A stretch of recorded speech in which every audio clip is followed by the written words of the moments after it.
Welcome to my channel. Gautama புத்தர். அதி தீவிர ஆசை கண்ணுக்கு தெரியாத வேரை போன்று இருக்கும். இருப்பினும் அது பிடுங்கப்படாத வரை துன்பங்கள் திரும்ப திரும்ப வளரும். அமைதியை விட சிறந்த ஆனந்தம் உலகில் கிடையாது. அமைதியாக இருந்தால் அகிலமே நம்மை அடிபணிந்து நிற்கும்.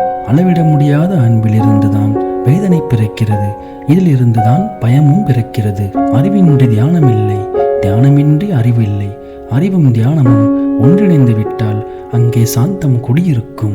அன்னை, தந்தை, நண்பர், உறவினர் இவர்கள் யாரும் ஒருவனுக்கு உதவிக்கு வரமாட்டார்கள். இவர்கள் உதவியெல்லாம் வீட்டோடு இருக்கலாம் அல்லது இல்லாதும் போகலாம். சரியான வழியில் நெறிப்படுத்தப்பட்ட மனமே ஒருவனுக்கு உற்ற துணையாகும். ஆசையை விட்டொழிந்தால் துயரத் துன்பம் தாமரை இலையில் உள்ள நீர் கீழே விழுவது போல் எளிதில் விழுந்துவிடும். உடல் அழகும் மயக்கும் பேச்சும் தலைமைக்கான பண்பன்று. சத்தியம், நல்லொழுக்கம், தர்மம் இவையே அதற்குரிய பண்புகள். உண்மை ஒன்றுதான் என்றென்றும் நிலைத்திருக்கும் சக்தி படைத்தது. அதற்கு ஈடு இணையாவது வேறொன்றுமில்லை. எல்லா உயிர்களையும் நேசிப்பதும் பிறருக்காக வாழ்வதும் எப்போதும் சந்தோஷத்தை ஒருவனுக்கு அளிக்கும். எவனொருவன் தன் விருப்பத்தை பலாத்காரத்தின் மூலம் சாதித்துக் கொள்கிறானோ அவன் நீதிமானாக மாட்டான். நல்லதையும் கெட்டதையும் ஆராய்ந்து பார்த்து முடிவு செய்பவனே அறிஞனாவான். குற்றமற்ற நெஞ்சம் கொண்டவனின் முகத்தில் உண்மையான அழகு குடி கொண்டிருக்கும். பேராசையிலிருந்து சோகம் தோன்றுகிறது, பயம் தோன்றுகிறது. பேராசையற்றவனுக்கு சோகம் இல்லை, பயமும் இல்லை. தன்னை போன்ற அல்லது தம்மை விட மேலான அறிவு கொண்டவர்களிடம் தொடர்பு கொள்ள வேண்டும். இல்லை என்றால் தனித்து வாழ வேண்டுமே என்று மூடர்களுடன் நட்பு கொள்ளக்கூடாது. வாழ்வில் உண்டாகும் நன்மைக்கும் தீமைக்கும் அவரவர் செயல்களே காரணம்.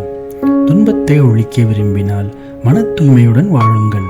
பிறரிடம் தீய சொல் பேசுவது உனக்கு இன்பமாக இருந்தால் அவர்கள் திரும்பி தாக்குவதையும் இன்பமாகவே கொள்ள வேண்டும். அஞ்ச வேண்டியதற்கு அஞ்சாமல் வேண்டாத விஷயங்களுக்காக அச்சப்படுவதும் தவறானதாகும். வாழ்வில் ஏற்படும் எந்த துன்பத்திற்கும் யார் காரணமாக இருந்தாலும் அவரை தவறாக எண்ணாதீர்கள். எப்போதும் நேர்வழியில் நடக்க முயலுங்கள். வெகுளியை வினயத்தால் வெல்ல வேண்டும், தீமையை நன்மையால் வெல்ல வேண்டும், கருமையை ஈகையால் வெல்ல வேண்டும், பொய்மையை மெய்யால் வெல்ல வேண்டும். உள்ளத்தில் உள்ளதை உதட்டில் உண்மையாக வெளிப்படுத்துங்கள். இல்லாவிட்டால் மௌனத்தை கடைபிடியுங்கள். அறிவுள்ள எதிரியை விட அறிவில்லா நண்பர்கள் ஒருவனை மோசமான நிலைக்கு ஆளாக்கி விடுவார்கள். உலக வாழ்வு நிஜமானதென்று நம்பும் மனிதன் எத்தகைய தவம் செய்தாலும் தூய்மை பெற முடியாது. உன் வாழ்க்கை உன் குடும்பத்திற்கு மட்டுமின்றி நீ வாழக்கூடிய சமூகத்திற்கும் உலகத்திற்கும் பயனளிப்பதாக இருக்கட்டும். உனக்கு நீயே தலைவனாக இருக்க வேண்டும்.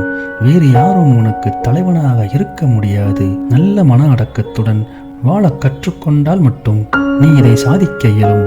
கேள்விப்பட்டதையெல்லாம் கண்மூடித்தனமாக நம்பிவிடாதீர்கள். அதில் இருக்கும் உண்மையை அறிய முற்படுங்கள். சத்தியத்தையே உங்கள் மனதில் தீபமாக ஏற்றுக்கொள்ளுங்கள். சத்தியத்தின் இருப்பிடத்தை அடைக்கலமாக கொண்டிருப்பவர் வேறு யாரையும் உதவிக்கு நாட வேண்டியதில்லை. வெற்றியாளர்களில் முதன்மையானவராக ஒருவனை வாழச் செய்யும் ஆற்றல் சத்தியத்திற்கு மட்டும் உண்டு. சிற்றின்பங்களில் மகிழ்ச்சி கொள்ளும் மனிதர்கள் உணர்வுகளுக்கு அடிமையானவர்களாகவே இருக்கிறார்கள். இத்தகையவர்கள் தூற்றத்தக்க மனிதர்களாகவே இருப்பார்கள். இவர்களது செயல்களும் மதிக்கும்படியாக இருக்காது. இது மட்டுமின்றி இவர்களால் எந்த நன்மையும் உண்டாவதில்லை. செய்த பாவத்திற்கான தண்டனையை அனுபவிக்காமல் ஒருவனது பாவம் அவனை விட்டு விலகுவதில்லை. செல்வம் உள்ள காலத்திலேயே தர்மம் செய்து விடுங்கள். இல்லாவிட்டால் அது நம்மை விட்டு விலகி சென்றுவிடும். அதிகமான செல்வமும் அதிகாரம் நிறைந்த பதவியும் யாரையும் அடிமையாக்குவதில்லை. அதில் கொள்ளும் பற்றைய மனிதனை அடிமையாக்கி விடுகிறது. வாழ்க வளமுடன்.